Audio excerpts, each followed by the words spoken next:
झाली आहे, आपण कसं पाहतो? असं आहे की सत्ता मिळवण्यासाठी याचा उपयोग केला गेला आपल्या बहिणींचा. आता त्या लाडक्या बहिणी राहिल्या नाहीत, आता नावडत्या झालेल्या आहेत, सावत्र झालेल्या आहेत. कारण आता सत्ता मिळाली, आता हात वरती करायचं आहे.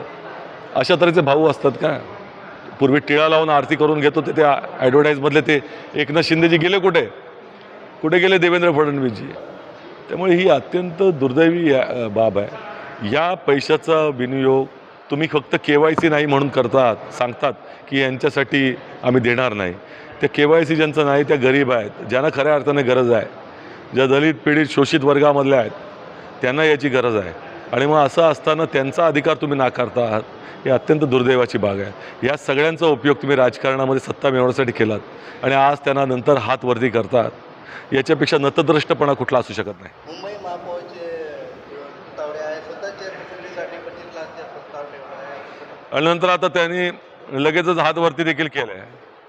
असं आहे की हा पैशाचा अपव्यय आहे आणि जनतेचा पैसा आहे, कसा उडवला जातोय आपण पाहतोय. हे मंडळी जनतेच्या विकासासाठी आलेले नाही, स्वतःच्या विकासासाठी आलेले आहेत. आणि त्यामुळे जनतेने आता ओळखून बसलेले आहे भारतीय जनता पक्ष काय आहे. कमळ फुलवण्यासाठी चिखल पसरवतात आणि त्या चिखलामध्ये लोकांना मागतायत आणि स्वतः मात्र आलिशान गाड्यामधनं फिरतायत. ही लोकांची प्रवृत्ती आहे. अश्विनी भिडे म्हणतात की SRAचे कर्मचारी अधिकारी नियमाचे उल्लंघन करून काम करतात, आपण कसं पाहतात? SRAचा काय संबंध आहे? SRA हां, त्याचे कर्मचारी नियमाचे उल्लंघन करून काम करतात. नाही, या संदर्भात माहिती घेतल्यानंतर बोलेन मी काय ते.